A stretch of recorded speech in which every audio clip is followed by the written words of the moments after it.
Blue is my anytime, anywhere electronic cigarette. I can use it in clubs, restaurants, sporting events, movie theaters, or when I'm at the office. I can even light up a blue while I'm waiting for my flight.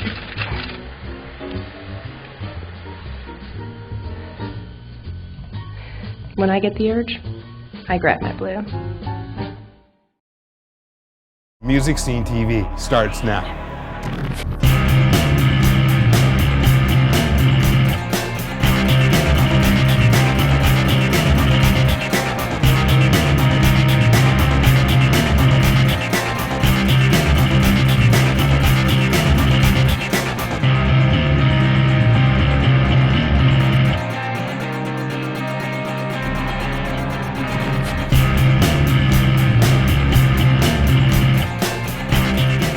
Hey guys, welcome to day 2 of the Digital Music Forum East here in New York City, bringing you coverage from the event. Check it out. I'm the head of Vivo. Before I spend too much time in PowerPoint land, I just wanted to kind of frame the history of Vivo and what we're trying to do and what our outlook and perspective is on the marketplace. We created this company, actually Doug Morris, this chairman and CEO of Universal Music Group, had the idea originally, and then we were able to get this company off the ground in partnership with Sony Music, in partnership with EMI, and a long-term partnership with Google and YouTube. We were able to get this company going really for one simple reason, which is that we all wanted to start to transition the industry and to start transitioning the music industry, the respective companies and content owners to start to think about who the real customer is.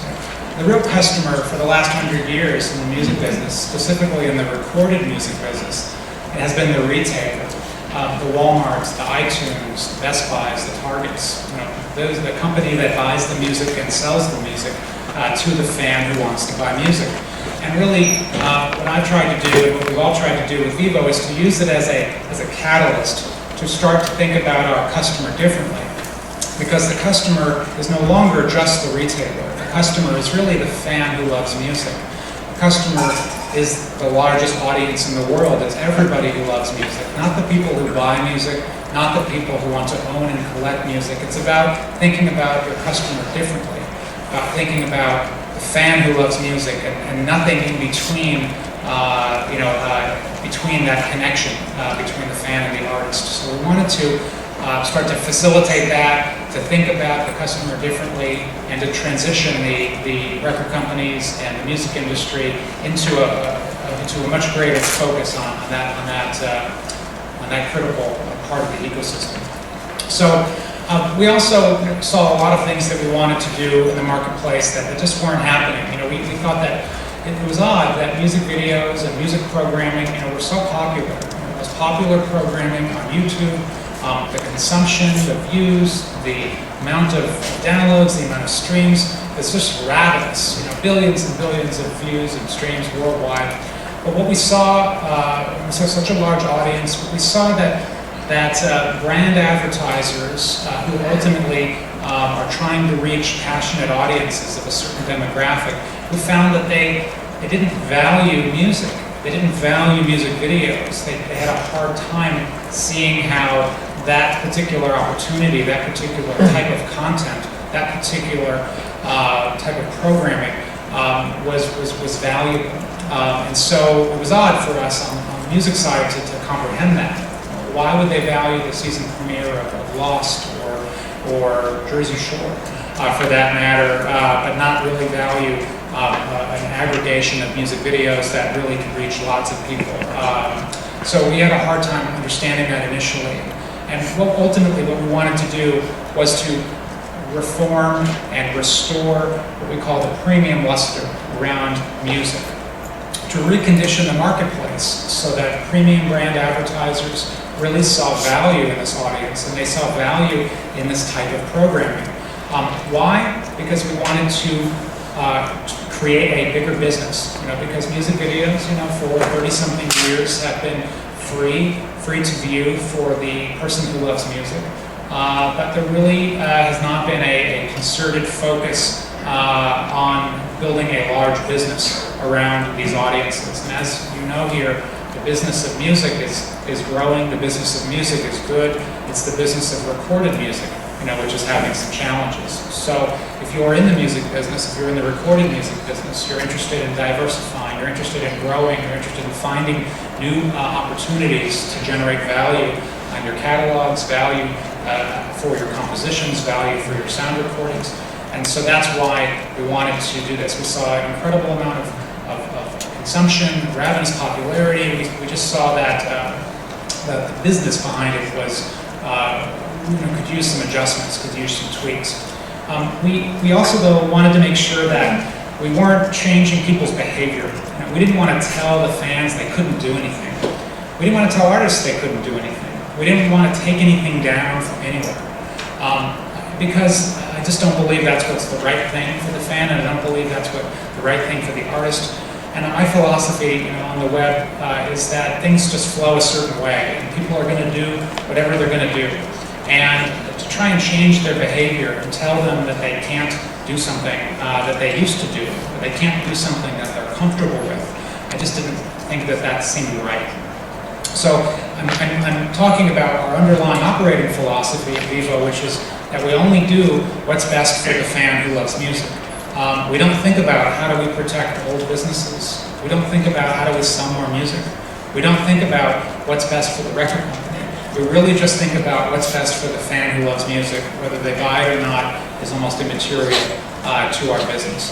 So it's a different way of thinking. It's all, I'm sure, very obvious and should have been done a while ago. But from our perspective, it's a big step. So what the strategy behind Vivo was not to take any videos down and not to create a site and hope people go there. The strategy was to try and take the existing audience, the existing partners, the existing ecosystem, and try to work with it as opposed to work outside of it.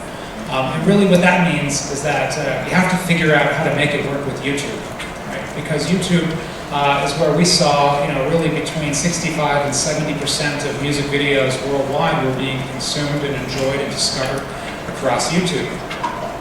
So to that end, in my mind, if we couldn't figure out how to make it work with YouTube, we really couldn't figure it out at all, because that's where the audience was and that's where everything was happening. So we essentially figured out a way to work with YouTube where Vivo becomes, a very large driver of music programming and music experiences inside the YouTube ecosystem. And Vivo starts to take over, how advertising works. So we control all of the ad sales, we control all of the ad units, we control all of the audience metrics, the ComScore numbers, the Nielsen numbers, and we control the branding and the look and feel, and we control everything in that environment. And it's like they have a mall, and we have some stores in their mall, and they bring some foot traffic in, and that's one way to think about it. They provide other services to Vivo, including our underlying streaming technologies. So it's a symbiotic kind of partnership where if Vivo's successful, YouTube's successful. And we had to figure out how to work with them, because I didn't want to tell fans they couldn't go to YouTube anymore. I didn't want to tell them they couldn't do something that clearly they liked doing, and clearly was what the existing behavior was. So we really had to figure out how to make that work. We did do a bunch of things on YouTube, which I think made the experience a little bit better. We tried to improve what I call the signal-to-noise ratio, and this is essentially the elimination of low-quality duplicates of music videos. Less than a year ago, if you searched for the new Rihanna video or the new Beyonce video on YouTube, you would literally get thousands of search results. Some of those search results would be the Lego version, the Barbie version, my vacation slideshow with Rihanna, and that's great. All that stuff should stay on YouTube. But you'd also see the official video, and you'd see thousands of duplicate copies of that official video that were all put there by passionate fans. But as a result, you had a lot of noise. You had some videos that looked bad, some videos that looked good, some videos that were misnamed, some videos you thought it was the video and then it really wasn't, some videos that that really created with some of people's opinion, a cluttered experience. Other people view it as that's the magic of YouTube. On the other hand, what we saw was that brand advertisers really were not too comfortable with that. because it created some risk and some uncertainty for their brands. And so they really didn't see that as a premium, high-quality experience that the Procter & Gamble's, the Unilevers, the largest telecom companies, all of the major brand partners, we saw them a little bit hesitant to really embrace that with big campaigns and big dollars. So what we decided to do was to really focus on the official video and get rid of all the lower quality duplicates. So we didn't take away any user-generated videos or any videos that use the song. So there's none of that. We just kind of focused on improving the signal-to-noise ratio and generally trying to make it easy to find the video if that's what you want to see. We improved the quality, we doubled the quality, we tripled the quality in some cases, really trying to focus on a cleaner experience. And I'll get into that in a minute here, so I'm getting ahead of myself. In a nutshell, what our mission is to create the highest quality interactive music entertainment experience across all connected digital platforms. It's a mouthful there, but really what it means is that we want to give the fan exactly what they're looking for. We're focused on video, we're focused on quality, and we don't have any problems with being on any connected television, with being on any handheld platform. We have no artificial restrictions on what we can and can't do. We're not worried about what will Comcast think or what will Time Warner Cable think and what about our parent company's cable affiliate revenue.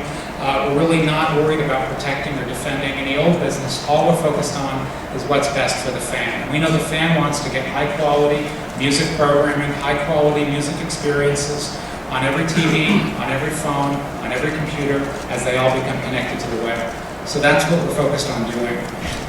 A little bit about our audience, a little bit about our reach. We launched on Tuesday, December 9th of last year.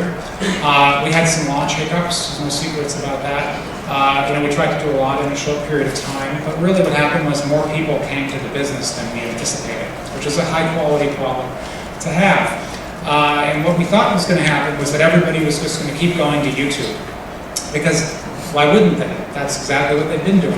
And what happened was more people came to Vivo.com, which was the other part of our business, than we had originally thought and we had originally anticipated. So we spent the next couple of weeks focusing on optimizing performance, improving stability, scalability, and those issues are now behind us. But looking forward and looking back, what we see is we've been able to validate this theory that we can aggregate a large audience of passionate music fans and then build this network across the web under this business. So in December, in January, according to ComScore, Vivo is the largest music and entertainment service online with an audience of about 36 million unique people, which is really fantastic. It's stunning to me actually when I look at the Canadian numbers and I see our audience in Canada is 6.8 million people. And there's only 25 million people on the internet in Canada.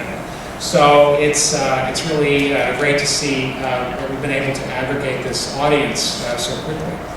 Obviously, most of this traffic is coming from Vivo on YouTube, which is fine, and that's exactly what we expected. But much more traffic than we had thought is actually coming through Vivo.com. And these numbers are in ComScore; they're not confidential numbers, but we're seeing, the amount of people who are coming to Vivo.com as opposed to coming through Vivo on YouTube is growing substantially. It's right now, when we close out February, it'll be about 10% of the total traffic will be coming through Vivo.com. So about 3.5 million unique audience, which is, again, I think a huge feat in the first 60 days of business to be able to build a site of that particular size. So to that end, this is the amount of reach, the amount of aggregation that we've been able to pull together so quickly. Our company, as you know, and as you saw in the reel in front, is a partnership between Universal Music Group, between Sony Music. We have long-term global partnerships with EMI, The Orchard, Ingrooves, IOTA, and many other partners that we're working on. So right now it's about 25,000 videos from about 4,000 artists inside of the Vivo service. So we talked about Vivo on YouTube, but Vivo is moving into many other places as well. Like I said, I don't want to tell people that they can't do anything that they don't want to do.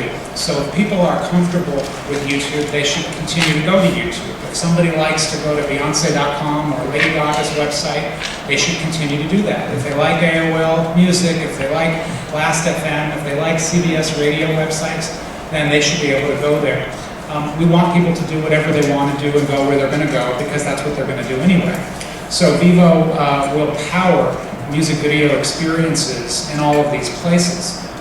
So we announced in December that we will be powering the music video experiences inside of AOL and also inside of the CBS Interactive properties. That will further extend the Vivo network, and that will launch in April. We're in discussions with many other services who have music videos today, and many other services that don't have videos today. There are many great services around the web, large services, small sites, that don't have videos but really should. We want to make it easy for fans to syndicate, easy for fans to distribute.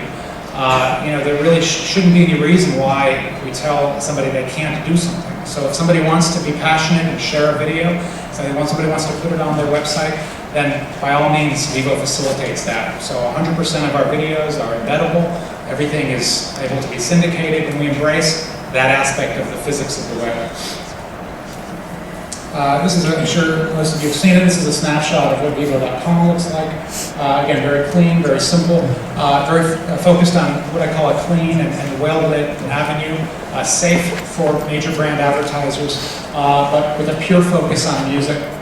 So whether you engage with Vivo through YouTube or through Vivo.com or through an artist or label website, you won't be distracted by movies, TV shows, news, sports, weather, somebody trying to be all things to all people.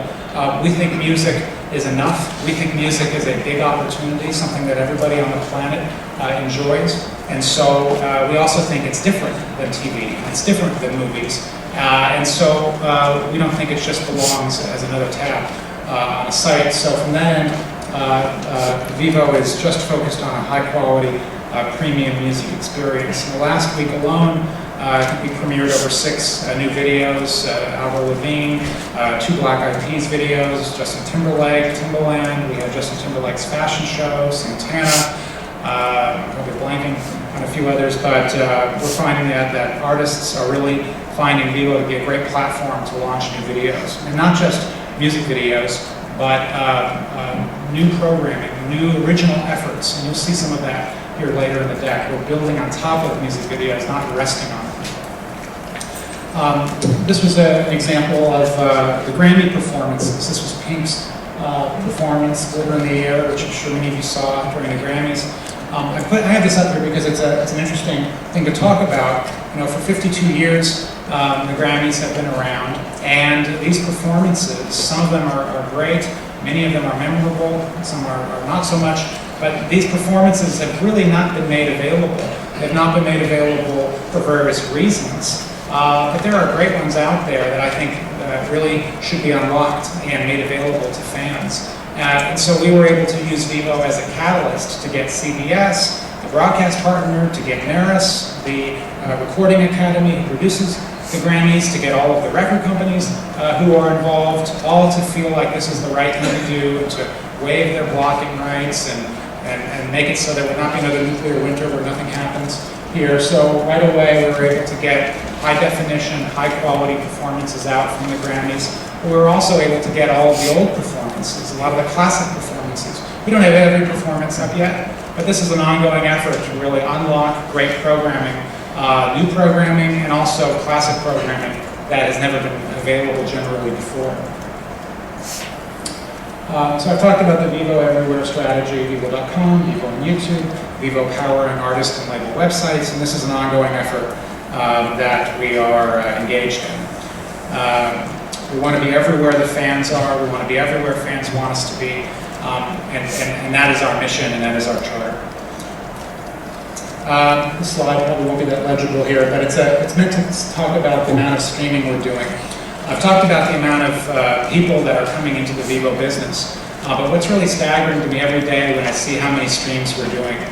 When I built this slide a few days ago, we were doing over 25 million streams per day. We're now doing over 30 million streams per day. In fact, we hit a 32 million streams per day just a few days ago. That's a staggering number. It's over 900 million streams per month worldwide on a projected basis there. But basically, it's a staggering amount of consumption, a staggering amount of viewing that's going on. And I'll talk about who the audience is and how many videos they're watching. But this is really a tremendous scale. To put it in comparison, it's more streams and more views than Microsoft. It's more streams and more views than CBS. It's more streams and more views than many of the Viacom businesses. But ultimately, it puts us as a top 5 video service in terms of the amount of streaming that we're doing. So again, the scale is important. It's important for brand advertisers who want to reach the right people, but who want to reach a lot of those people. It's important for artists who want to be heard and want to get their message out there and their music out there. And it's important for this business to work. It can only work really at scale. From an audience engagement perspective, the Vivo audience watches a little over 6 videos per visit per month, spends about 31.6 minutes per month watching those videos. So we feel that the Vivo audience is very engaged, wants to watch a lot of videos, wants to discover new videos, and is really, again, spending over 30 minutes a month watching videos across the Vivo network. A little bit about the audience. Again, I won't spend too much time here. It's about 53% male. About 70% of our audience is under 34, and about 50% of our audience comes from a household income of over $60,000. So it's a young audience. They've got some money to spend. It's a little bit more male, and that's a snapshot of who the Vivo audience is today. But fundamentally, we're about providing access to the fan, to the artist, access to the brand, to the fan. We are not just resting on music videos, but we're investing in original programming, in kind of reinventing and trying to grow and experiment with new forms of programming that are created by fans, that are created by artists, that are produced by Vivo or other partners. We're moving into a variety of new platforms. In Q2, we're launching a variety of our mobile initiatives later this year, and later on we'll move into other platforms, all connected TVs, game consoles. These are all within our roadmap and within our scope of rights. And continuing to syndicate and distribute.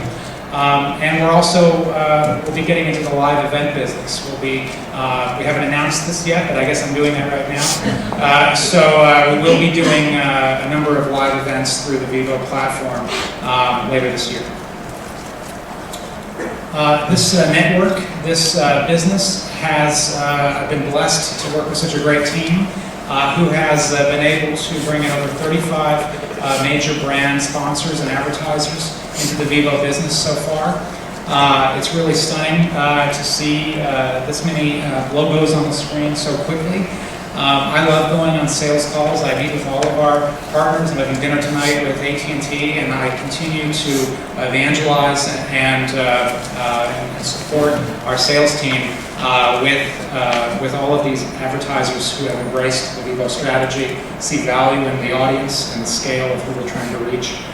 So you see representatives of almost every category of advertisers, from consumer packaged goods to automotive to theatrical to video games to cosmetics, and really everybody is here.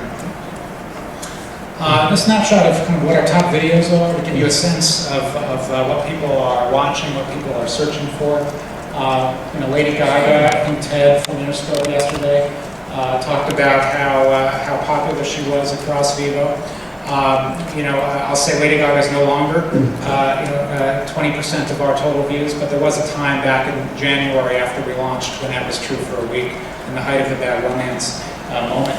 But right now, Lady Gaga certainly is our #1 video through most of February with Bad Romance. But it's Justin Bieber, it's Kesha, it's Taylor Swift, it's Beyonce, it's Young Money, and Mariah Carey, and a lot of different artists. But really, it's a snapshot of what we have right now. Like I said, about 20,000 videos, 25,000 videos in the next 60 days. and over 4,000 artists. We're starting to experiment with new and original programming, 24 hours in the life of the artist, insight into the DJ culture, taking artists back to their hometown, doing unpredictable live performances in interesting places. Weezer, Wyclef Jean, Kesha, Chris Allen, Rihanna, Neo. These are all artists we've worked with so far in the last 60 days to produce some new programming. Looking forward on the road ahead, I talked about our live streaming platform. This is something that we're investing in and building right now. We're going to continue to put Vivo in more places, places that you expect it to be, places you wouldn't expect it to be, bringing this music experience to fans everywhere. All connected platforms, taking a very progressive and liberal definition of what is a platform that Vivo should be on. We want to expand internationally. Right now, Vivo is global through YouTube, but Vivo is not global in many other ways yet, and our goal is definitely to make that happen as quickly as possible. And we hope to roll out in the UK and potentially some other markets pretty soon in the next year or so. Continue to invest in premium programming, original production, and to bring more contextual experiences to music than we have today. Right now, Vivo is just all about videos. We're not trying to be iTunes, we're not trying to be the best retailer, we're not trying to be the best ticketing service, we're not trying to be the best merchandising service, we're not trying to be the best news service. We're trying to do one thing right. And because it's easy to talk about all the things you can do, it's hard to just do one thing right. And so that's what we're focused on right now. And once we earn the right to expand, then we will start to do that. But it's important for us to just get one thing right first, which I think is key. I'm wrapping up, and we will be able to answer any questions that the audience has. We've had some good quotes from the press. I have these here, I think, on the slides. And with that, I'll open up the floor to questions.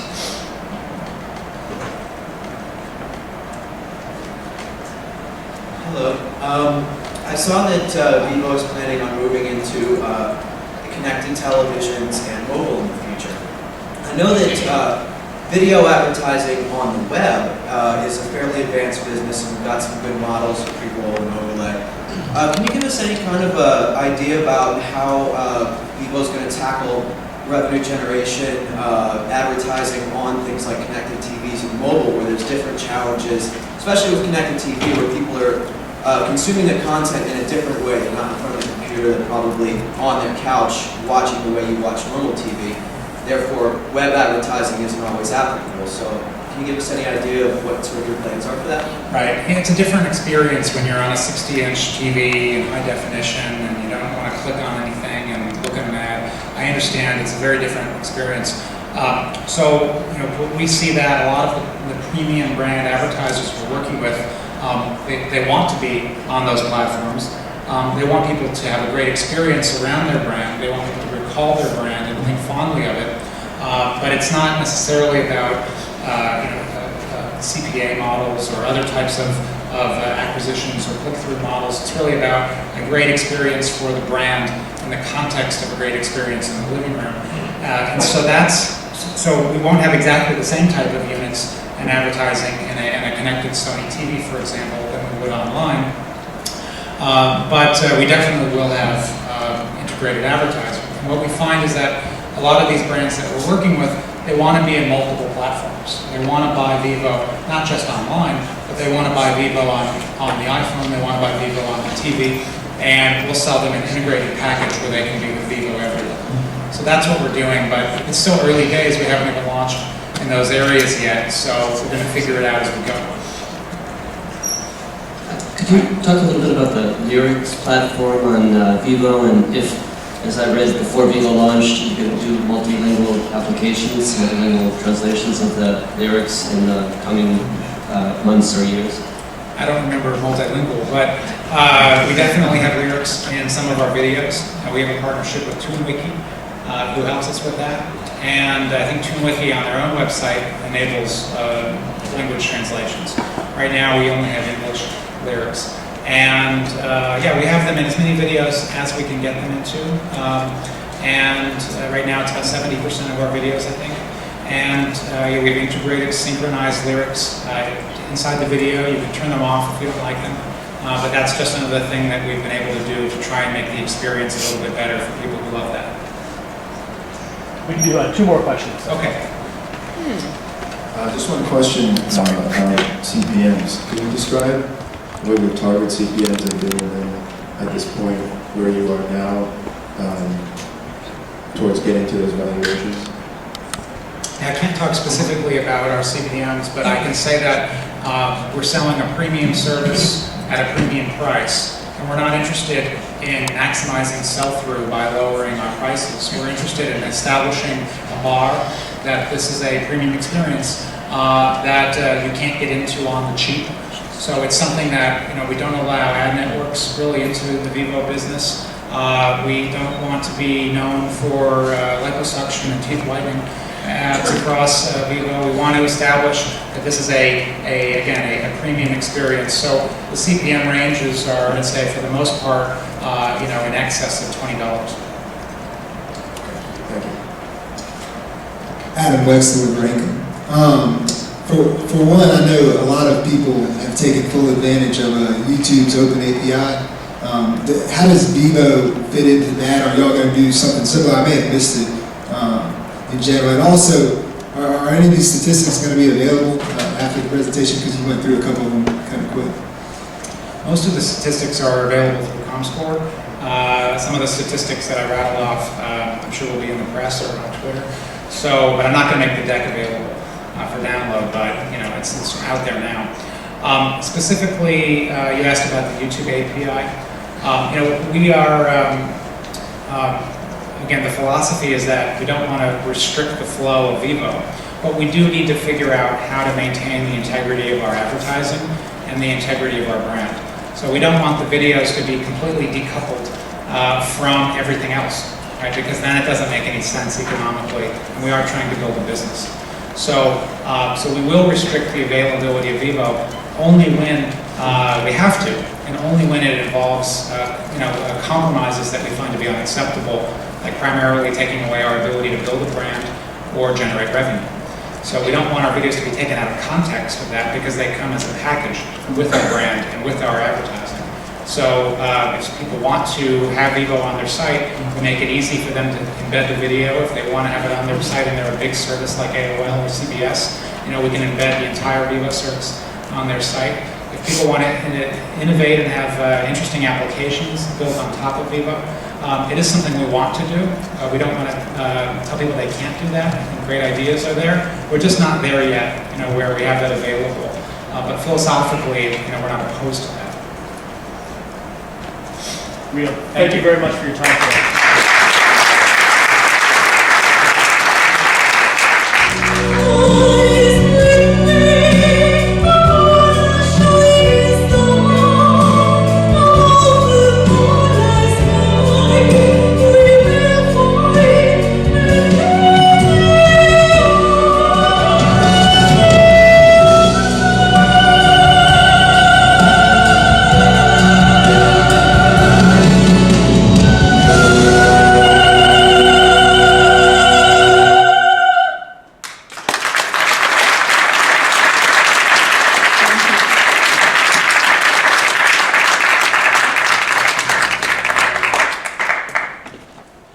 Thank you for that wonderful performance. And now, Alec, please take the stage and have a seat. Sorry for my English. It's 5 or 6 years that I speak English. I was born in Italy, I grew up there, but I born like a singer in Canada. So French and English are my 2 languages. Sure, we're very comfortable. Thank you for that beautiful performance. I'm Alec Foge. I'm a long-time music writer and author. And thank you, Georgia, for being here to talk about your career a little bit as well as to perform. I noticed just going through what you've been doing over the past few years. I mean, you've performed in the United States, Canada, Mexico, England, Italy, Portugal, Greece, Japan, Korea, Taiwan, Hong Kong, China, South Africa. A lot of air miles. Yeah, Yeah. a lot of air miles, and you've also, you've performed for Vice President Al Gore's climate group. You've played with Lang Lang and Jose Carreras, and you've performed. I mean, you're an international pop star. But from what I understand, you're not currently signed with a record label. Is that correct? Yes, right now I have 4 albums, and I am distributed by Universal, but I'm not signed with a major. I was in 2005 with EMI. I just had 1 album at that time, and we received the attention from Universal, Decca, Sony BMG, and EMI in New York. And we finally decided to go with EMI because it was for Worldwide. And we started this, we recorded this album in Abbey Road in 2005 with a great orchestra, a wonderful choir, a great producer, many wonderful talking, many compliments to my voice and how I was good and how I was the priority of the company. And then in 2007, 2 years later, unfortunately, my album came out, but just in the time where EMI was sold to Terrafilm. Right. And so. Right, I mean, it was obviously a very difficult time for EMI, a very exciting time for you. I mean, I think that when we were talking before, you mentioned how, I guess, like a lot of singers and musicians, when you first imagined your career as a singer, you imagined signing to a major label and I guess selling millions of albums or whatever you might do, but because you started your career, you said in 2004? In 2004, yes. Before I was just in Italy studying law, working and hoping to do what I'm doing. So I didn't know how the music market was before 2004, where I started. And in 2005, when I signed with a major EMI, one of the 5 major, I was really... I must say thank you to God every day. I say thank you to God despite EMI, but I was even more excited, and I believe that finally my dream to sing for millions of people was the reality. I just needed somebody that was able to bring in a large audience my music, but unfortunately... Well, that due to no fault of your own, obviously. No. These have been pretty radical times for the recording industry, and but in that time since then, and certainly during that time, you certainly have been traveling, been performing, moving on with your career. What, going forward, do you imagine your career might look like? What are the options for somebody who clearly has a large following around the world and can garner engagements in many different countries in front of many different audiences? How can you promote yourself if these albums become more difficult to make, more difficult to distribute, and possibly more difficult to sell? Yes, as I said, I just arrived in 2007 when the album was supposed to be released.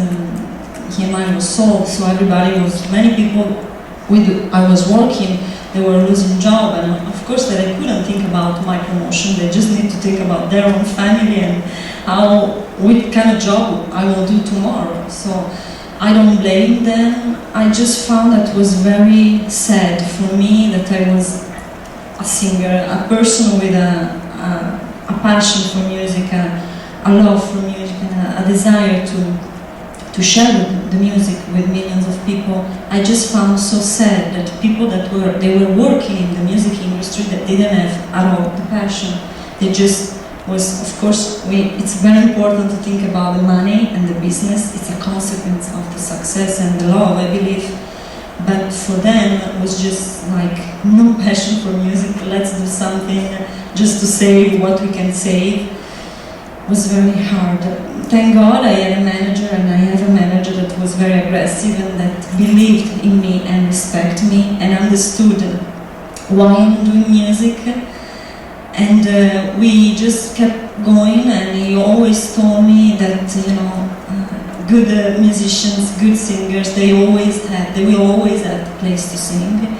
And we work, and we had a chance to do some shows, and somebody was watching the shows, and then they called me to do Jose Carreras, and they called me to do a big TV. So they were just almost word of mouth, and of course the hard work of my manager. And right now, I know what kind of music I want to do. I'm very clear. Of course, I want to work with great producers and musicians, but I know what I want to do. And I just need passionate people that respect me and respect the music and respect people, the large audience, and help me to arrive to the large audience. What are some of the more unusual opportunities that you've had in this period now? I mean, one that sort of struck me was you did a advertisement you recorded a traditional Chinese song for a China mobile ad campaign that I guess was actually on mobile phones. Yes, I had great chances between this to sing to the Olympics in China. Apparently China and all Asia, it's a very, very big market for my kind of music, and it's very popular, and I am in a very good position there. I had the chance to sing for 800 million viewers in the Olympics or in the Expo 2010 that will be this year. I sang the teen songs, and I did many TV in China, and many great chances despite this little adventure with a major. So right now my question is, for my next album that is almost ready, and this is one of the songs that will be in the next album, I'm questioning myself who will be able to bring my message, my music to a large audience. I don't know if we are still in a time that major label are able to do this. Maybe yes, or maybe something else. I'm very clear, and I know that I attract the right people to help me to do what it's very simple. Just sing for million hearts. Right. I noticed you've done a lot of work in China. Was that something that developed more recently? From 2007, actually, we went there to promote this album that I did with EMI, and after that, EMI was sold in Asia, but the president is the same, and he loves my work, and he respects me a lot, and he helped me, and the career there is really moving forward. So the fact that you are international in your appeal, I think, really is probably giving you a lot more opportunity than. Yes, I mean, thank God I'm doing a music that is not really, how can I say, it's not contemporary music, but it's like timeless. I mean, it's not right now, it's the boom, but it's forever, I believe. It's a kind of music, it's a mix of classical and pop and beautiful sounds and melodies that I believe are eternal. Right. So I had this chance of having 4 albums that I believe they will not be out of style soon. They will stay for a long time, I believe. So, and the world, it's very big, and it's a music that can be very, very universal. So I'm very happy and glad that I can sing all over the world in many languages and just share one message with millions of apparently different faces, but in reality, very close hearts. Have you more recently received interest from major labels to I guess you explained to me before you independently financed your new album that was not financed with an advance from the record label, correct? Yes. So, but have you gotten interest since then from labels? Yes, we are talking with 2 or 3 different major labels, but the album is, as I said, it's almost finished, and I love this album, how it sounds. So even if I sign with a major, I don't think it's the time to start again. I have everything that I need. I just need the promotion now. I just need to sing for the people. I can knock to every door and sing for the people, but maybe it will be faster and easier if somebody can help me to do that. I do my job when I am on stage. I have a great manager that do his job, and we are very dedicated, and I work hard because I studied law, and now it's just a holiday for me, my job. Right. and I just need somebody that can help me to reach millions, large audience. You mentioned that you need somebody simply to promote you, and that may or may not be a record label. When you look into the future a little bit and you imagine your career, where do you see your primary source of income coming from? Is it, hopefully from CD sales still, or is it from performing primarily? Obviously, you're performing all the time, or is it a combination of a lot of things? I love to sing live, of course. I love to meet the people, but sometimes it can be very tiring, touring. So I think it will be a combination of both, because I love also the idea to record and to let the people share the music that I record in their own privacy. So I don't know if it will be the physical CD, or I listen a lot of music on iTunes, right. And it's very easy and beautiful. So I am very open to every kind of utensil that can help me to just sing for people. Right. It's just my focus. It's really share from my heart. Right. And do you think that appearing in advertisements may become a bigger part of things as well? Yes, I love the music. My favorite music is movie music. It's this large theme that can inspire people. So, of course, the visual, a wonderful, inspiring visual with a wonderful music, I believe, can be very, very strong tools to inspire the hearts of the people. So I would love to be associated with a great product that can help people to be well, to stay well, and united with my music. I really believe in the collaboration of beautiful things that can help people to stay better. And so therefore, is it conceivable in the future that in terms of putting your music out there, whether as recordings, either through iTunes or through selling CDs, that you might do that in a more in a less traditional way than you might have even just a few years ago? Yes, as I said, I arrived in 2004 where the music was already changing, but I didn't know how it was before because I was not there. I was there like one of the people in the audience.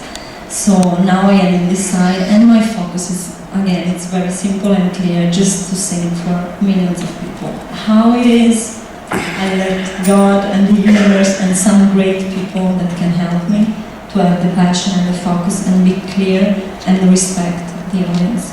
And then I'm very open to everything that is arriving.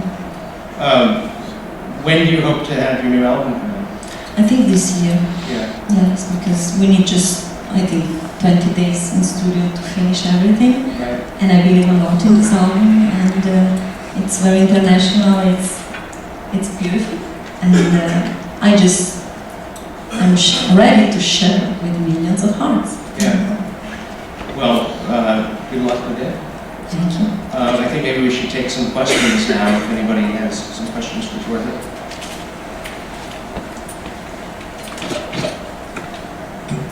Hi, Jordan. This is Ned. One of the things that I talked about with Hal and arranging this interview for you to come up was opportunities with brands. And I'm curious about your thinking on that, the role that a brand or brands might be able to play in your career as you go forward. And have you been exploring those opportunities, and what are your thoughts on that? Yes, I'm very interested and I'm very open. The most important thing is that I believe in the brand that I am representing, but I'm sure that the brand that is coming to me is because they feel that we can do together something very, very respectful, very true, very full of love and power for the people. So I'm very, very open, and I hope, I believe it's the future. Another question?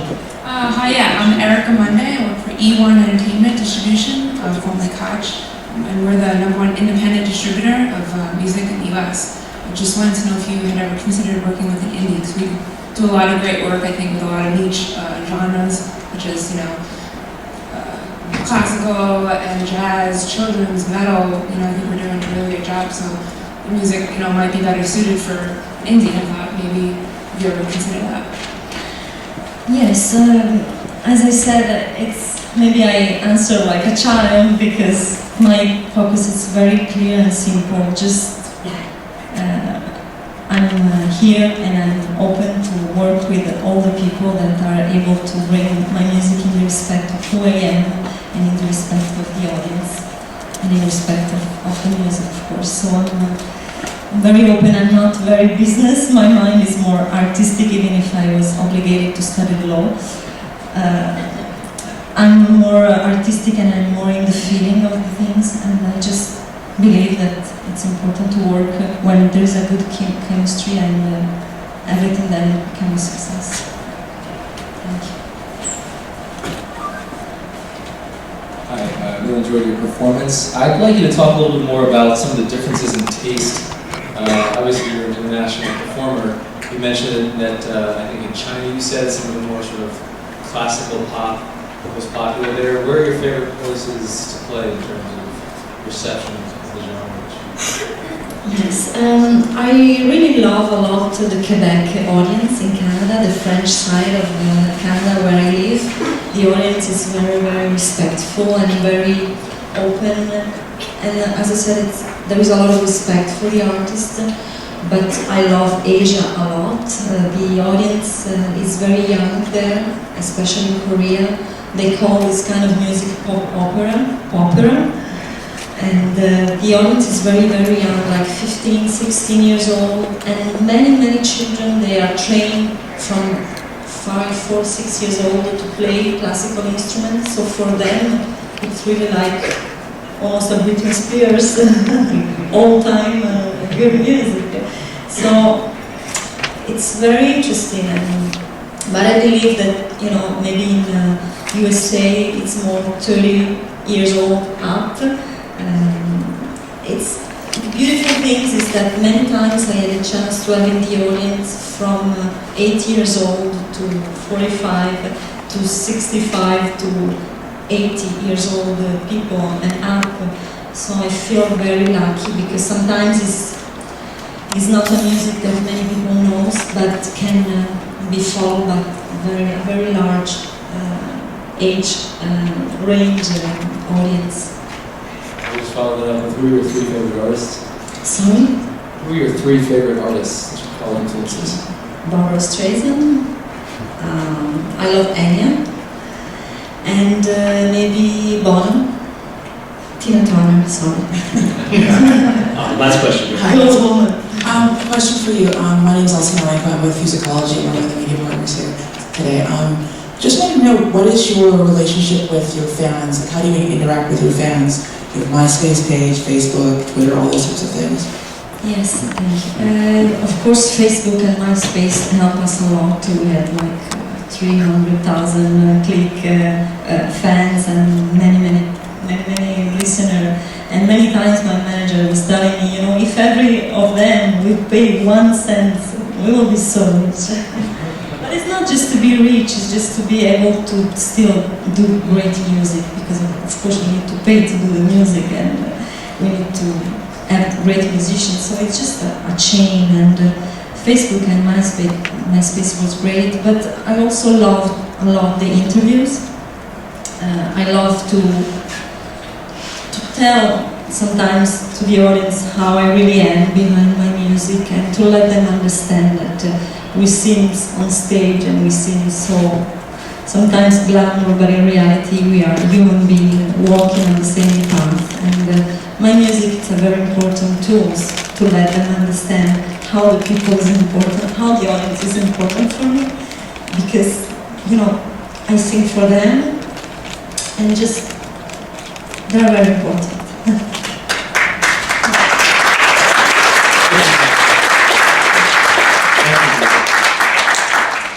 Thank you very much for joining us today. We all love your voice and wish you the best with your career, and please stay in touch with us all. Thank you. Thank you. Never I told, you are always here for me.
GoDaddy.com, the world's #1 choice for domains.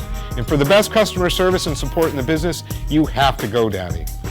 I can say that I've personally been a GoDaddy customer for years, and all of my past experiences with GoDaddy have been nothing but great. You can easily save money on your entire web presence by using these show codes at checkout. MSTV1 for 10% off any order not already discounted. MSTV2 will get you $5 off your purchase of $30 or more on non-discounted items. MSTV3, you get a .com domain name for just $7.49. MSTV20H for 20% off hosting. MSTV SSL for your secure socket layer certificates. That's right, for just $12.99. You got to GoDaddy today, GoDaddy.com. Petco, the already great brick-and-mortar location which I happen to shop at and have always had nothing but a great experience, I can now offer you these great ways to save money on all of your online orders at Petco.com, just by using the specialized show codes at checkout for your next order. Use MScene to get 10% off and free shipping on any order $65 or more. And MScene10 to get a straight 10% off with no minimum. Petco.com. As always, we'll catch you next time on Music Scene TV.